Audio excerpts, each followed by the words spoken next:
कापूस हा एक वस्त्र निर्मितीकरिता लागणारा वनस्पतीजन्य मऊ पांढरा व तंतुमय पदार्थ आहे. कपाशीच्या बोंडापासून कापूस मिळतो. या वनस्पतीच्या बोंडातून मिळणाऱ्या पांढरा शुभ्र तंतुमय भागालाही कापूस असे म्हणतात. म्हणून कपाशी महाराष्ट्रामध्ये पारंपरिक पीक मानले जाते. त्यासाठी काय करावे, लागवड कशी करावी, उत्पन्न कसे घ्यावे, त्याकरिता आपल्यासोबत आज जुळलेले व्यक्ती म्हणजे श्री जयंत उनराव. नमस्कार, मी जयंत होनराव. मी MSc ॲग्री केलं आहे राहुरी कृषी विद्यापीठातून आणि त्यानंतर MBA केलं पुणे विद्यापीठातून. मंडळी, आज आपल्याशी संवाद साधताना मला स्वतःलाही खूप अभिमान वाटतो आणि आपल्या सर्वांचं सहकार्य यामुळेच या गोष्टी सगळ्या शक्य होतात याची मला पूर्णपणे जाणीव पण आहे. आज मी तुमच्याशी कपाशी या पिकाविषयी संवाद साधतो आहे. भारतातील एकंदर कपाशीचा जर विचार केला तर भारतामध्ये 3 वेगवेगळ्या झोनमध्ये कपाशीचं वाटप करणं हे आपल्याला सोयीस्कर होईल. सर्वप्रथम आपण उत्तर भारताचा विचार करूयात. उत्तर भारतामध्ये पंजाब, हरियाणा आणि राजस्थान या 3 राज्यांमध्ये कपाशीचा पेरा होतो आणि आपल्याकडच्या कपाशीच्या पेरणीची सुरुवात सगळ्यात पहिल्यांदा उत्तर भारतातून होते. कारण ही पेरणी साधारणतः 5 मेपासून तर 20 मेच्या दरम्यान ही उत्तर भारतामध्ये कपाशीची पेरणी होते, त्यातल्या त्यात पंजाब आणि हरियाणा या 2 राज्यांमध्ये. यानंतर आपल्याकडे कपाशी राजस्थानमध्ये आणि नंतर जर मध्य भारताचा विचार केला तर मध्य प्रदेश, गुजरात, महाराष्ट्र या 3 राज्यामध्ये कपाशीचं क्षेत्र मोठ्या प्रमाणात आहेच. यामध्ये गुजरातमध्ये आणि नर्मदा बेल्ट हा जो मध्य प्रदेशचा भाग आहे या ठिकाणी कपाशीची लागवड ही साधारणतः 15 मेपासून तर 30 मेच्या दरम्यान केली जाते. यानंतर महाराष्ट्रामधल्या इतर भागामध्ये खरीपात पावसानुसार, कारण आपल्याकडची बहुतांशी कपाशी जवळजवळ 85% कपाशी ही पूर्णपणे मान्सूनवर आधारित आहे, म्हणजे कोरडवाहू प्रकारची आहे. त्यामुळे आपल्याकडची ही लागवड ही मान्सूनच्या आगमनानंतर होते. यानंतर दक्षिण भारतामध्ये आंध्र प्रदेश, तेलंगणा, कर्नाटका, तामिळनाडू या राज्यामध्ये सुद्धा कपाशीची लागवड होते. एकंदर कपाशीच्या व्यवसायाचा जर विचार केला तर भारतामध्ये जवळजवळ 4,30,00,000 पॅकेट 450 ग्रॅमचे हे विकले जातात. प्रति एकरी साधारणतः 450 ग्रॅमचे 1.5 ते 2 पॅकेट लावण्याची पद्धत आपल्याकडे अंतरानुसार ठरते. यामुळं एकंदर जर कपाशीच्या क्षेत्राचा विचार केला तर सगळ्यात जास्त क्षेत्र हे महाराष्ट्रात आहे. म्हणजे महाराष्ट्रामध्ये एकट्या जवळजवळ 1,80,00,000 पॅकेट कपाशीचे विकली जातात. यावरून आपल्याला अंदाज येईल की कपाशी हे पीक महाराष्ट्राकरता किती महत्त्वाचं आहे. कारण 4,30,00,000 ते 40,00,000 पॅकेटपैकी 1,80,00,000 पॅकेट हे एकट्या महाराष्ट्रामध्येच विकले जातात. यामुळे कपाशी हे महाराष्ट्रातल्या शेतकऱ्यांचं एक पारंपरिक आणि आवडीचं पीक आहे. परंतु कपाशीचा जर एकंदर मागील 30 वर्षाचा अभ्यास केला तर 1990पासून तर 2002पर्यंत जोपर्यंत आपल्याकडे BT बियाणं उपलब्ध झालं नव्हतं तोपर्यंत शेतकरी बोंडअळीच्या आक्रमणामुळे त्रस्त झालेले होते. पण 2002मध्ये मोन्सॅन्टो आणि महिको या 2 कंपन्यांनी मिळून भारतामध्ये पहिल्यांदा BG1 नावाचं बियाणं लॉन्च केलं आणि मग शेतकऱ्यांची ही समस्या खूप प्रमाणामध्ये कमी झाली. 2002 पूर्वी भारतातील एकंदर प्रति एकरी उत्पन्नाचा जर विचार केला तर आपल्याकडे साधारणतः किलोमध्ये उत्पन्न व्हायचं, म्हणजे साधारणतः 80 ते 85 किलो प्रति एकरी हे सरासरी उत्पन्न होतं. आणि हे उत्पन्न जेव्हापासून BT बियाणं आलं तेव्हापासून ते 2 ते 3 क्विंटल प्रति एकरी इथपर्यंत वाढलं, म्हणजे तिपटीनं उत्पादन वाढण्यास मदत झाली. हे सरासरी उत्पन्नाच्याबद्दल मी बोलतो आहे. कपाशीच्या पेरणीपासून तर वेचणीपर्यंत आपण वेगवेगळ्या टप्प्यामध्ये काय करायला हवं याचा आता आपण थोडक्यात विचार करूयात. कपाशीचं क्षेत्र ज्या ज्या ठिकाणी आहे त्या ठिकाणच्या शेतकऱ्यांसाठी मी मुद्दाम आवर्जून सांगू इच्छितो की जमिनीची मशागत ही फार महत्त्वाची आहे. आपल्याकडे चैत्रातला गुढीपाडवा येतो. या गुढीपाडव्याच्या आधीचे 8 दिवस किंवा नंतरच्या 8 दिवसामध्ये जर आपण कपाशीकरता शेतीच्या तयारीला सुरुवात केली तर नांगरणी या काळात केली तर मॉइश्चर लेवल जी जमिनीतली असते ती योग्य असल्यामुळं नांगरणी अगदी सहजासहजी करणं शक्य होतं. म्हणजे साधारणतः मार्च महिन्यामध्ये ही प्रक्रिया जर झाली तर ढेकळांचा आकारसुद्धा फारसा मोठा होणार नाही. ढेकळं फुटणं ही प्रक्रियासुद्धा सोपी होईल. आणि नांगरणी करण्याचा जो मुख्य उद्देश आपल्याकडचा आहे तो उद्देश हा आहे की जे काही मागील पिकामधल्या कीटकांचे कोश जे जमिनीत पडलेले आहेत ते कोश नैसर्गिकरित्या उन्हाच्यामुळे मरून जावेत, किंवा आपल्याकडे खूप सारे असे पक्षी आहेत की जे नांगराच्या मागे फिरताना आपल्याला दिसतात, उडताना आपल्याला दिसतात आणि हे पक्षी नांगरणी चालू असताना एवढ्या उन्हातसुद्धा सतत काहीतरी वेचून खात असतात. ही मंडळी सगळी आपली मित्र आहेत. तेव्हा यांच्या सहाय्याने आपण भरपूर मोठ्या प्रमाणामध्ये हा येणारा वेगवेगळ्या प्रकारच्या कीटकांचा प्रादुर्भाव हा कमी करू शकतो. नांगरणीनंतर ढेकळं फोडून घेणं, जमीन समतल करणं आणि मग त्याच वेळा जमिनीमध्ये शेणखताच्या मात्रा देणं हे आवश्यक आहे. शेणखताच्या मात्रा देतानासुद्धा काही गोष्टींची काळजी घेणं हे अगदी क्रमप्राप्त आहे. आपल्याकडे बहुतांशी लोक शेणखताचा वापर करताना त्याच्या पार्टिकल्स साईजची म्हणजे त्याच्या छोट्या छोट्या दाण्याच्या साईजचा विचारच करत नाही आहेत. आणि मग त्याचा परिणाम असा होतो की शेणखताच्या गाठीच्या गाठी राहतात. आणि लक्षात घ्या की जोपर्यंत पूर्णपणे डिकॉम्पोजिशन म्हणजे सडण्याची प्रक्रिया पूर्ण होत नाही आणि 5 mm ही साईज खताची येत नाही म्हणजे चहाच्या पावडर एवढी, तोपर्यंत खतामध्ये सतत ही क्रिया चालू राहते. आणि ही प्रक्रिया होताना म्हणजेच जोपर्यंत डिकॉम्पोजिशन किंवा सडण्याची प्रक्रिया सुरू राहते त्याकरता खत जमिनीतल्या 2 गोष्टींचा वापर करतं. त्यातली एक गोष्ट म्हणजे कर्ब म्हणजे सेंद्रिय कर्ब आणि दुसरी गोष्ट म्हणजे नत्र. साहजिकच जर ही पार्टिकल साईज आली नाही आणि जर योग्य प्रमाणात खत बारीक नसेल तर जेव्हा परत पाऊस येईल तेव्हा पुन्हा एकदा खताचे ढेकळं छोटी छोटी फुटण्याची प्रक्रिया, ती तडकण्याची प्रक्रिया आणि ते परत डिकॉम्पोजिशन होण्यासाठी नत्राचा वापर म्हणजे आपण वापरलेलं जे नत्र आहे मुख्य पिकासाठी त्याचा वापर पुन्हा एकदा जे शेणखत आपण टाकलं आहे ते स्वतःच्या कामाकरता करतं. आणि म्हणूनच शेतकरी बऱ्याच वेळा असं म्हणताना दिसतात, सर यंदा शेणखत टाकलं की पुढच्या वर्षी आम्हाला त्याचा फायदा होतो. मंडळी, एवढ्यासाठी शेणखत वापरताना ही काळजी घेणं गरजेचं आहे. यासोबत सेंद्रिय कर्बाबद्दलही मुद्दा मी बोलू इच्छितो. कारण आपल्याकडे सेंद्रिय कर्ब ही गोष्ट फारशी अजूनही कुणी सिरियसली घ्यायला तयार नाही आहे. लक्षात घ्या की कर्ब आणि शेणखत या दोन्ही गोष्टीमध्ये खूप मोठा फरक आहे. कारण सेंद्रिय कर्ब तयार होण्याची क्रिया जी आहे ही कंबशनची क्रिया आहे म्हणजे मंद ज्वलनाची क्रिया आहे. हा कर्ब तयार व्हायला 2 वर्षापासून तर 4 ते 6 वर्ष एवढा कालावधी जमिनीमध्ये लागतो. आपण जमिनीच्या मातीचं जेव्हा पृथक्करण किंवा परीक्षण करतो आणि त्याचा जेव्हा अहवाल घेतो तेव्हा त्या अहवालामध्ये सुद्धा या 3 गोष्टी प्राकर्षाने आपल्याला दिसून येतात. त्यातली पहिली गोष्ट म्हणजे जमिनीचा सामू म्हणजे pH हा नेहमी न्यूट्रल असणं हे सगळ्यात चांगलं असतं. यासोबतच दुसरी गोष्ट आपल्याला दिसते ते म्हणजे इलेक्ट्रिकल कंडक्टिव्हिटी. आणि इलेक्ट्रिकल कंडक्टिव्हिटीमुळे जमिनीतील हवेचं खेळणं, पाण्याचं परिचलन होणं या प्रक्रिया सतत होत असतात. आणि तिसरी महत्त्वाची गोष्ट असते सेंद्रिय कर्ब. या सेंद्रिय कर्बाचं प्रमाण जमिनीमध्ये 2.6 इतकं असायला हवं. पण आज जर आपण विचार केला तर प्रत्येक अहवालामध्ये मी हे पाहतो की हे सेंद्रिय कर्बाचं प्रमाण हे दिवसेंदिवस 0.3% एवढं कमी झालेलं आहे म्हणजे 10% आलेलं आहे. आणि म्हणून कर्ब वाढवणं गरजेचं आहे. कर्बामुळे होतं काय हे लक्षात घ्या. आता कर्ब हे सगळ्या जेवढे काही मायक्रो ऑर्गॅनिझम्स आहेत यांच्याकरता खाद्य आहे. म्हणजे मायक्रो ऑर्गॅनिझम जेव्हा कार्य करतील तेव्हा त्यांना त्यांचं खाद्य मिळायला पाहिजे. आणि हे खाद्य मिळाल्यानंतर मायक्रो ऑर्गॅनिझम जसं मी उदाहरण म्हणून काही ठराविकच थोडेच आपल्याला मायक्रो ऑर्गॅनिझम्स आहेत की ज्याची माहिती आता थोडक्यात देतो आहे. आपल्याकडे आपण रायझोबियम कल्चर, ॲझोटोबॅक्टर कल्चर हे विषाणू वापरतो नत्राकरता. हे नायट्रोजन फिक्सेशनचं कार्य करतात. पण हे विषाणूसुद्धा कर्बावरच जगतात. म्हणजे यांचं मल्टिप्लिकेशन जर फास्ट झालं नाही तर दिलेल्या नत्राचं पृथक्करण नायट्रेट म्हणजे अमाईड टू नायट्रेट, नायट्रेट टू नायट्राईट या फॉर्ममध्ये होणार नाही. आणि मग आपल्या पिकांना नत्राचं प्रमाण हे कमी मिळेल. आणि म्हणून हे जे काही विषाणू आहेत यांना जगवणं गरजेचं आहे. याचप्रमाणे PSB म्हणजे फॉस्फरस सोल्युबिंग बॅक्टेरिया, KSB म्हणजे पोटॅश सोल्युबिंग बॅक्टेरिया यासुद्धा खूप महत्त्वाच्या असतात. आणि म्हणूनच या सगळ्या बॅक्टेरियाकरता आणि या सगळ्या जीवाणूंकरता जर काय आवश्यक असेल तर जमिनीतला कर्ब. आणि आता सध्या हा कर्ब आपल्याकडे काही कंपन्या उपलब्ध करून देत आहेत.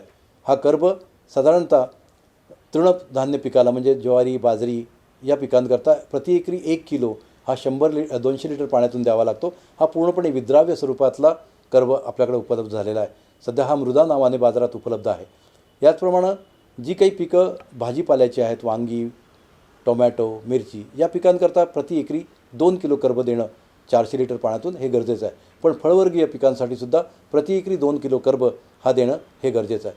आता ही सगळी प्रक्रिया झाल्यानंतर आपल्याला बियाणं निवडायचं असतं. आणि बियाणं निवडताना इथे आपली फसवणूक होण्याची खूप मोठी शक्यता असते. आपल्या भारतातल्या एकंदर व्यापारिक क्षेत्राचा विचार केला तर जवळजवळ 200पेक्षाही जास्त कंपन्या बियाणं विकतात. आपल्याकडं मुख्यत्वे BG2 म्हणजे बोलगार्ड 2 हे बियाणं उपलब्ध बऱ्याचशा कंपन्यांकडे होतं. त्याचप्रमाणे BT2 म्हणजे फ्युजन बेटी हे सुद्धा आपल्याकडे मोठ्या प्रमाणात उपलब्ध आहे. आता BT2 आणि BG2 याच्यात काही तसा फारसा फरक नाहीच आहे. हे दोन्ही जे आहेत हे दोन्ही 4ही प्रकारच्या बोंडाळ्यांकरता कार्य करणारेच आहेत. परंतु आपल्याला निवड करायची आहे ती चांगल्या वाणाची. आणि चांगला वाण निवडताना मी मुद्दाम सांगेल की तुम्ही तुमच्या डोळ्यावर विश्वास ठेवा. केवळ ऐकलं आहे म्हणून नव्हे. कारण ही एक फसवणूक तुमचा पूर्ण अर्थशास्त्र वर्षाचं खराब करू शकते. आणि म्हणून बियाण्याची निवड करताना काही गोष्टींची काळजी घ्या. नंबर 1, जे पाहिलं आहे तेच निवडा. जे तुमच्या नातेवाईकांकडून किंवा जवळच्या मित्रांकडून ऐकलं आहे तेच निवडा. आणि उगाचच एखाद्या वाणाच्या मागे लागू नका.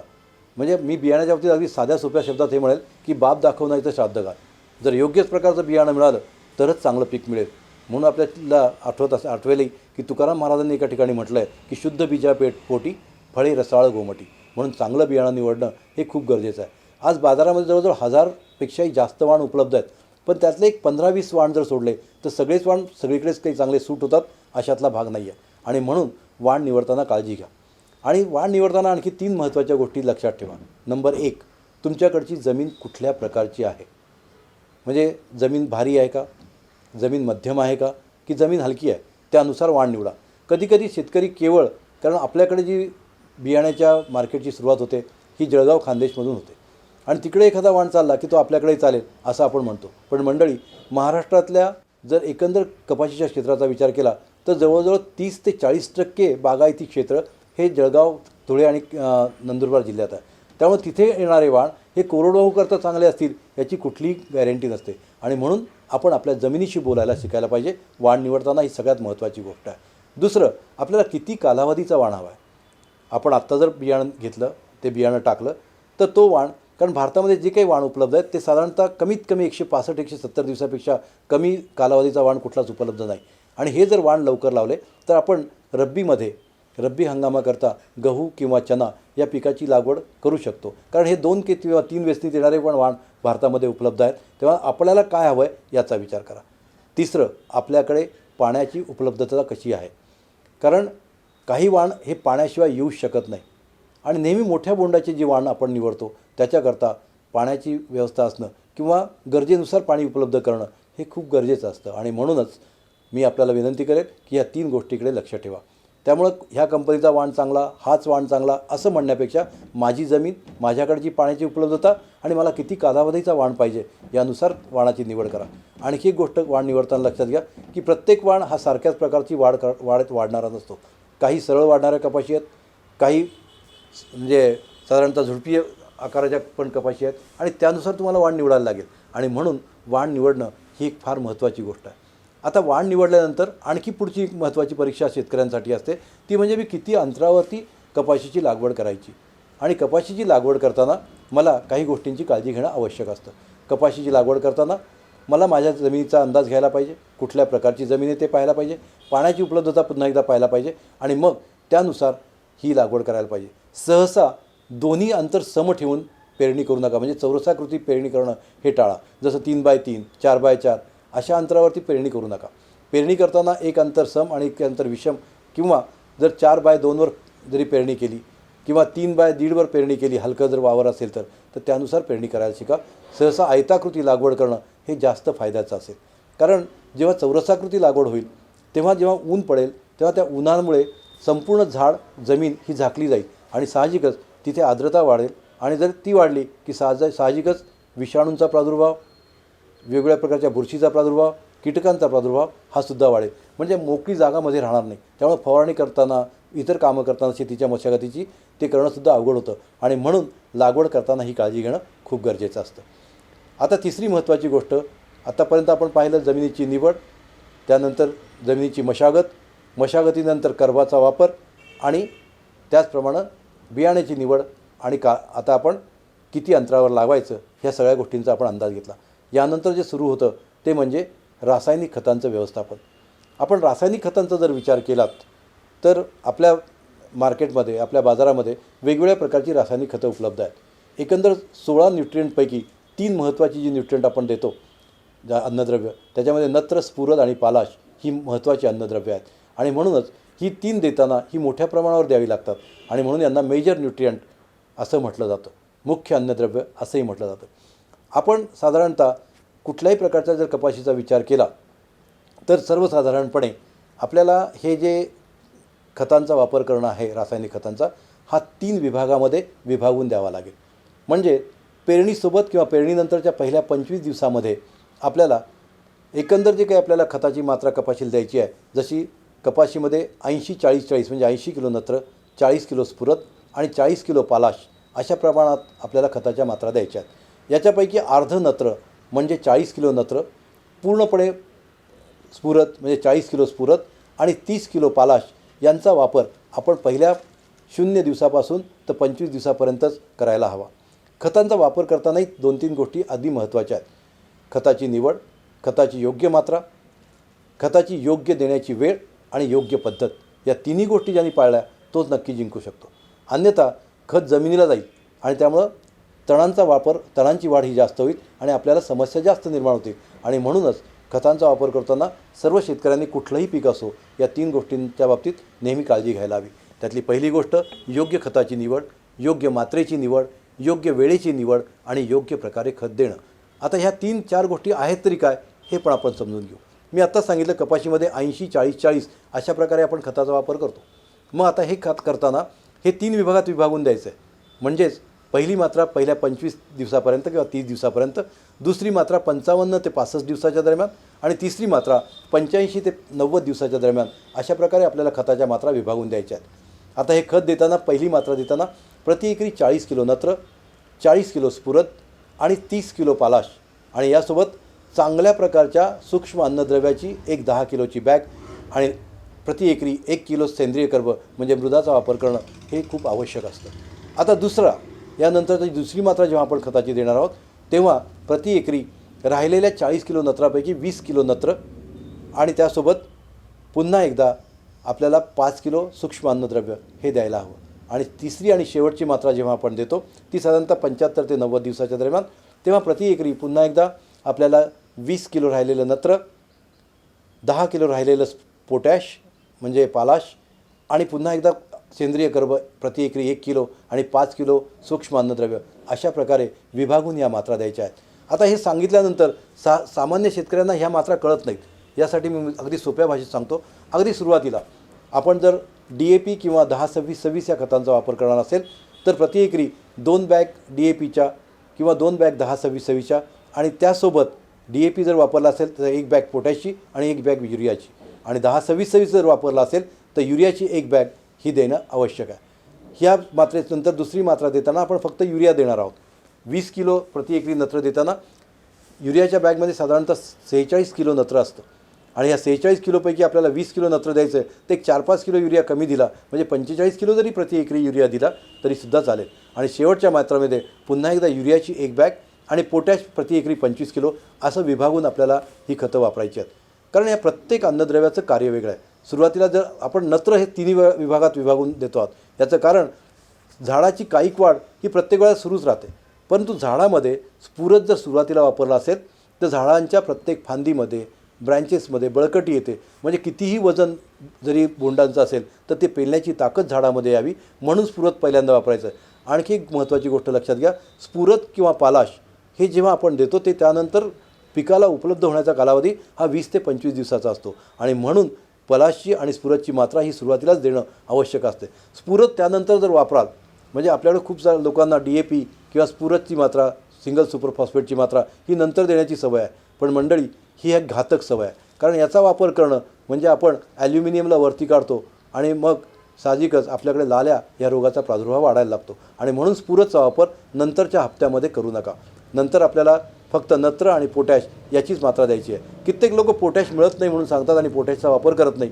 अशा शेतकऱ्यांच्या शेतामध्ये बोंड फुटण्याची प्रक्रिया ही अतिशय कमजोर होते आणि कवडी होणे हा प्रकार वाढतो. कारण पोटॅश हे सर्वात महत्त्वाचं काय कार्य करतं ते लक्षात घ्या. जेव्हा कपाशीला फुलं लागतात आणि फूल पिवळ्याचं किंवा पांढऱ्याचं गुलाबी किंवा लाल होतं त्यानंतर ते स्वतःच बोंडाभोवती पिळलं जातं. त्याशिवाय ते पडणार नाही कारण त्याला येऊन कुणी काही फूल काढत नाही आहे. आणि म्हणून ही फुलण्याची किंवा वळण्याची किंवा पिळण्याची जी प्रक्रिया आहे याकरता जी ताकद लागते ती पोटॅशमुळे मिळते म्हणजे पालाशमुळे मिळते. जर पालाश नसेल तर फूल चिकटून राहील आणि अशाच वेळेला जर पाणी आलं तर बोंड सडण्याची प्रक्रिया वाढेल आणि म्हणून पालाशचाही वापर योग्य वेळेला करणं आणि योग्य प्रमाणात करणं हे खूप महत्त्वाचं आहे.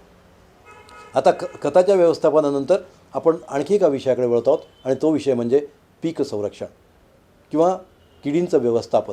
मी मुद्दाम व्यवस्थापन हा शब्द वापरतो आहे, नियंत्रण हा शब्द वापरत नाही आहे. कारण तुम्ही कुठल्याही प्रकारे जरी प्रयत्न केला तर 100% कधीही कीटकांचं नियंत्रण होत नाही. सर्वसाधारणपणे कपाशीवर येणाऱ्या कीटकांचा विचार केला तर आज जेव्हा बोलगाड आपल्याकडे उपलब्ध आहे, BT2 जेव्हा आपल्याकडे उपलब्ध आहे तेव्हा एक लक्षात घ्या की BT2 उपलब्ध झाल्यामुळं किंवा BG2 उपलब्ध झाल्यामुळं बोंडअळ्यांचा ज्या 4 प्रकारच्या बोंडअळ्या येतात या 4ही प्रकारच्या बोंडअळ्यांचं व्यवस्थापन हे BG2मुळं किंवा BT2मुळं चांगल्या प्रकारे होत आहे. पण तरीसुद्धा गेले 3-4 वर्षापासून गुलाबी बोंडअळीचा त्रास हा बहुतेक शेतकऱ्यांच्या शेतामध्ये शेवटच्या हप्त्यामध्ये म्हणजे साधारणतः ऑक्टोबरनंतर हा दिसायला लागतो. बोंडं आलेली असतात पण बोंडाच्या प्रत्येक बोंडामध्ये ही अळी सापडते.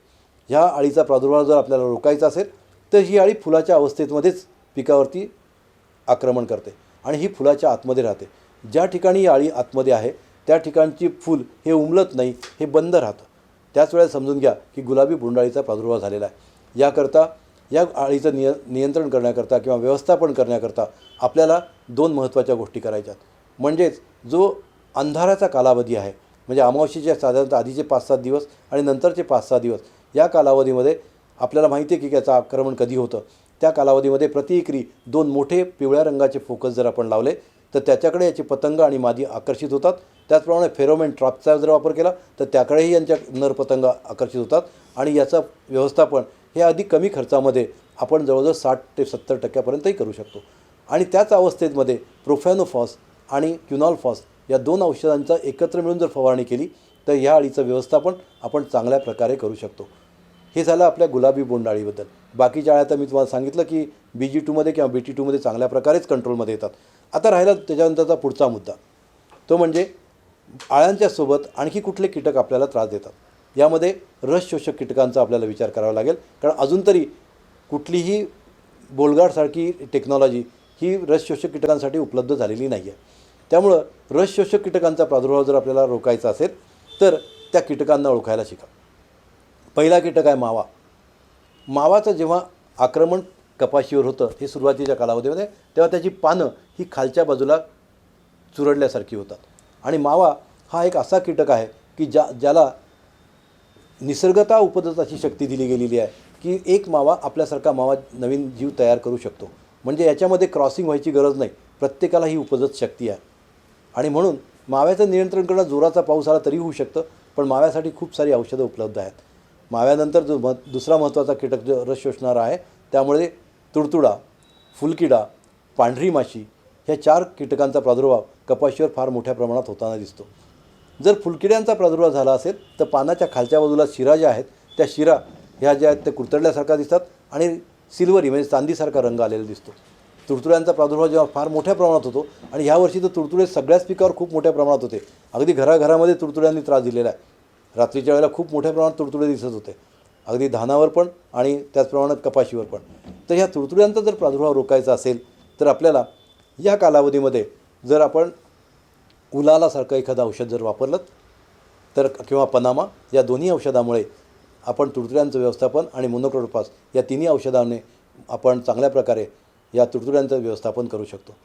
त्याचप्रमाणे आता फुलकिड्यांसाठी सुद्धा मोनोक्रोटोफॉस किंवा कॉन्फिडॉर, एक्टारा किंवा प्राईड ही औषधंसुद्धा चांगल्या प्रकारे कार्य करतात. त्यातल्या त्यात कपाशी करतात तर नक्कीच. यानंतर आपल्याकडं पांढऱ्या माशीच्या बाबतीत आपण बोलूयात.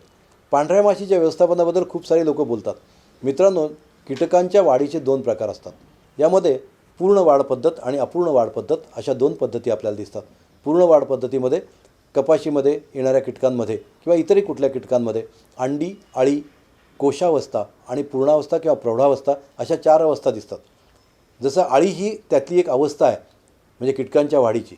कारण कीटकांची व्याख्या सांगतानाच कीटकशास्त्रामध्ये असं म्हटलं जातं की कीटक हा प्राण्यांचा असा वर्ग आहे की ज्या वर्गातील प्राण्यांना शरीराचे 3 भाग असतात आणि पायाच्या 3च जोड्या असतात. या व्यतिरिक्त आपल्याकडे कधीकधी कोळी नावाचा कीटक येतो. हा 4 पायाच्या जोडा असणारा आहे आणि हा वेगळ्या वर्गातला आहे. त्यामुळं कोळीनाशकं आणि कीटकनाशकं याच्यात फरक आहे, हे लक्षात घ्यायला हवं. आता मावा, तुडतुडे, फुलकिडे यानंतर पांढऱ्या माशीच्या बाबतीत हे पाहिलं जातं की अपूर्ण वाढ पद्धतीमध्ये वाढणारा हा कीटक आहे. याच्यामध्ये अंडी, त्यानंतर पिलाची अवस्था आणि त्यानंतर पूर्णावस्था म्हणजे याच्यात कोशावस्था नसते. पण कित्येक ठिकाणी आपल्या लोकांना असं वाटतं की जो काळा काळा भाग असतो की ज्याच्यामध्ये पिले राहतात आणि ही पिलं स्वतः त्या अंड्याचं तोंड फोडून रस शोषण्याचं कार्य करतात. म्हणजे घातक असणारी अवस्था आहे आपल्याला बाल्यावस्था किंवा निम्स ज्याला आम्ही म्हणतो ती अवस्था. याच्यावरती कंट्रोल करणं गरजेचं आहे पांढऱ्या माशीच्या बाबतीत. पण आम्ही पांढऱ्या माशा उडायला लागल्या जास्त की मग फवारी करायला लागतो. लक्षात ठेवा की जेव्हा त्यांची अंडी पानांवरती आहेत तेव्हा त्याच्यातून पिलं जेव्हा ते बाहेर पडतात, नीव्ज जेव्हा बाहेर येतात, त्याच अवस्थेमध्ये त्याचं व्यवस्थापन करणं हे जास्त चांगलं होईल. किंवा त्यानंतर पूर्ण वाढलेली पांढरी माशी जी आहे तिचं व्यवस्थापन करायला जाल तर आपल्या शेतातून दुसऱ्या शेतात त्या उडून जातात. म्हणजे इतक्या मोठ्या प्रमाणात त्या पांढऱ्या माशा वाढलेल्या असतात आणि मग एकात्मिक कीड व्यवस्थापन हा प्रकार पण आपण करणं हे आपल्याला गरजेचं असतं. यासाठी सुरुवातीला ह्या माशीचं जर कंट्रोल करायचं असेल पांढऱ्या माशीचं तर नंबर 1 पहिली गोष्ट त्याचा प्रादुर्भाव एका ठराविक लेवलला कमी करण्यासाठी मोनोक्रोटोफॉस आणि DDVP म्हणजे डायक्लोरोवास म्हणजे नुऑन या औषधांची जर एकत्र फवारणी केली आणि अवघ्या 2 दिवसाच्या अंतरानं लगेच पेगासस नावाच्या औषधाची जर फवारणी केली तर ह्या पांढऱ्या माशीचं व्यवस्थापन आपण चांगल्या प्रकारे करू शकतो. ह्या 4 कीटकांनंतर आणखी एक कीटक आपल्याकडं बऱ्याच मोठ्या प्रमाणात कधी प्रॉब्लेम करतो आणि तो आहे मिलीबग. मिलीबगला आपल्याकडं मराठीमध्ये पिठ्या ढेकूण असंही म्हटलं जातं. हा जो काही कीटक आहे हा कीटक सर्वसाधारणपणे शेताच्या काही भागातच एकाच वेळेला दिसायला लागतो. ह्या कीटकाचं वैशिष्ट्य असं आहे की कापसाच्या सारखं स्वतःच्या भोवती आवरण तयार करून तो त्याच्या आतमध्ये राहतो. याची मूवमेंट म्हणजे याची चालणं हे अतिशय कमी असतं, कारण याला चालण्याची प्रक्रियाची कमी असते आणि म्हणूनच या कीटकाच्या बाबतीत असं दिसतं की ह्या कीटकाची मादी साधारणपणे आपल्या मागच्या बाजूला एक अंडाची पिशवी तयार करते आणि ती पिशवी खाली सोडून देते आणि ह्या पिशवीतून एका वेळेला 200 ते 300 अंडी खाली जातात आणि मग 200 ते 300 पिलं जन्माला येतात. पण ह्या पिलांना जास्त मोठ्या प्रमाणात चालता येत नाही. ही लहान मुलासारखी रेंगतात किंवा रांगतात आणि म्हणून या कीटकाला स्वतःच्या तोंडात धरून मुंगळे किंवा माकोडे हे झाडावरती आणून सोडतात. म्हणजे जीवस्य जीवनमसारखं. कारण हे जेव्हा कीटकाचा प्रादुर्भाव वाढतो तेव्हा यांची जी घाण असते ही शहदासारखी किंवा मधासारखी चिकट आणि गोड असते. त्याच्यावरती मुंगळे किंवा माकोडे जाऊ शकतात आणि म्हणून हे कीटक एकमेकाला मदत करतात. अशा प्रकारे कार्य करण्याची क्रिया हा कीटक करतो. याच्यासाठी याच्या व्यवस्थापनाकरता ज्या ज्या फांद्यांवरती याचं आक्रमण झालं आहे त्या फांद्या सावकाशपणे कटरच्या साहाय्याने तोडून बाहेर नेऊन शेताच्या जाळून टाका किंवा पहिल्यांदा DDVPची फवारणी करून घ्या. म्हणजे मोनोक्रोटोफॉस आणि DDVP जसं मी तुम्हाला पांढऱ्या माशीसाठी सांगितलं तेव्हा इथे आपण सुरुवातीला जर इवन तुम्ही 70 ते 75 ग्रॅम निरमा किंवा सर्फ ची पावडर 15 लिटर पाण्यात टाकून जर त्याच्यावर फवारा केला तर सुरुवातीला याच्यावरती असणारं जे आवरण आहे पांढऱ्या रंगाचं हे तोडायला मदत होते आणि मग दुसऱ्या दिवशी किंवा तिसऱ्या दिवशी DDVPचा फवारा करा. म्हणजे या कीटकाचा प्रादुर्भाव हा तुम्ही 80 ते 90% सहजासहजी कंट्रोलमध्ये आणू शकाल. म्हणजे याचं चांगलं व्यवस्थापन करू शकाल. लक्षात ठेवा पहिल्या फवारणीमध्ये नक्कीच निरमा किंवा सर्फच्या पाण्याचा वापर करा आणि ती फवारणी झाल्यानंतर नुऑनचा वापर करा, कारण त्याच्या अंगावरचं आवरण तोडल्याशिवाय औषध त्याच्यापर्यंत पोचू शकणार नाही आणि म्हणून अशा प्रकारे या कीटकाचं व्यवस्थापन करणं हे गरजेचं असतं.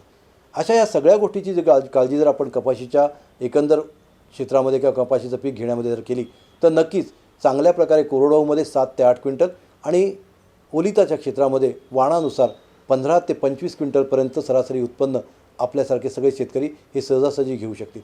याबाबतीत जर आणखी कुठली शंका असेल किंवा काही विचारायचं असेल, काही प्रश्न असतील तर नक्कीच मला माझ्या ह्या फोन नंबरवरती आपण संवाद साधू शकता. माझा फोन नंबर लिहून घ्या 7447426333. परत एकदा सांगतो 7447426333. आपल्याशी संवाद साधला मला खूप बरं वाटलं. आणखी बाकीच्या पिकाबद्दल आपण हळूहळू माहिती घेऊयात. आपल्या सर्वांचे मी आभार मानतो आणि ह्या वाहिनीच्या आणि या मंडळींचे सुद्धा आभार मानतो. खूप खूप धन्यवाद.